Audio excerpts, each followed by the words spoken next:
जी news को लोगों ने बताया मोदी का दलाल और सुधीर चौधरी को लगाई जमकर लताड़। अपने आकाओं को खुश करने, उन्हें बचाने में दिन रात एक करने वाला जी न्यूज और उसके एडिटर इन चीफ एक बार फिर मोदी के दलाल के नाम से जबरदस्त ट्विटर पर ट्रेंड हो रहा है। काम ही ऐसा है कि बार बार लोगों की तरफ से ऐसी तारीफ सुनने को मिल जाती है।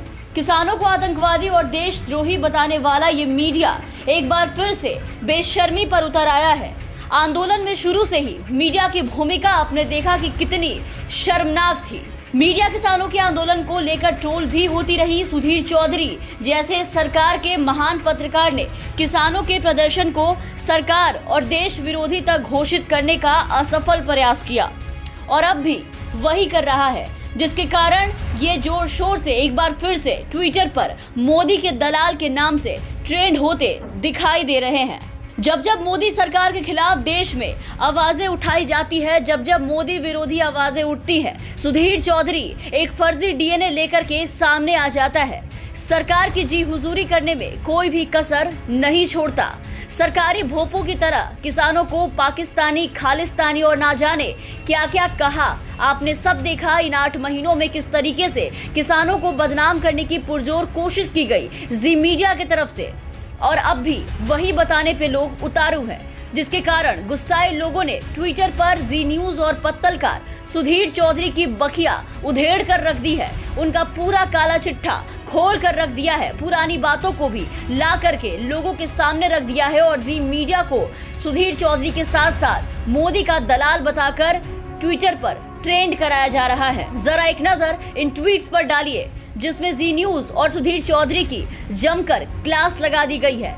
किम अग्रवाल नाम की एक यूजर लिखती है, जी न्यूज वास्तविकता को प्रस्तुत ना करके बेहद नकारात्मक भूमिका निभा रहा है। किसानों के शांतिपूर्ण विरोध के बारे में नफरत फैलाना बंद करो। हमें कट्टरपंथी प्रेम की एक नई भाषा चाहिए, ना कि कट्टरपंथी नफरत। हैशटैग जी न्यूज दलाल मोदी का, हैशटैग किसान विरोधी। इसके अलावा लोगों ने सुधीर चौधरी के मुसलमानों के ऊपर दिखाए गए फर्जी डीएनए रिपोर्ट को भी आज एक बार फिर से सामने लाया है और उसका जिक्र कर सुधीर चौधरी को भर भर कर गालियां दी है, जिसमें पत्तलकार सुधीर चौधरी ने जिहाद के नाम और उसके प्रकार लोगों को विस्तार से बताने की कोशिश की थी, जिसके बाद सुधीर चौधरी के खिलाफ केस भी किया गया। केरल के कोझिकोड कसाबा पुलिस स्टेशन ने सुधीर चौधरी के खिलाफ अपने शो डीएनए में मुसलमानों की धार्मिक मान्यताओं का अपमान करने का आरोप लगाते हुए प्राथमिकी दर्ज की थी।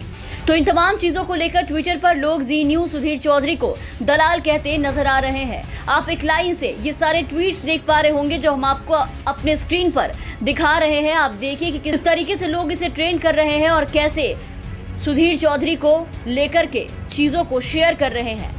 तो किसानों के धरने पर बैठने को लेकर के मीडिया का जो रुख रहा वो पिछले लगभग 8 महीनों में बिल्कुल शर्मनाक रहा। पूरा देश इन पर आज थूक रहा है, लेकिन इनको इससे कोई भी फर्क नहीं पड़ता। इन्हें तो बस अपने भगवान की भक्ति से मतलब है, जिनसे इनकी नफरत की दुकान और इनकी रोजी रोटी चलती है। इसलिए ये सरकारी भोपू बनकर सरकार के प्रवक्ता की तरह टीवी चैनलों पर बोलते चले जाते हैं। तो अब भले ही दुनिया इन्हें दलाल बोले या फिर चाटुकार, इससे उन्हें कोई भी फर्क नहीं पड़ता है। Bureau report, the VPN TV.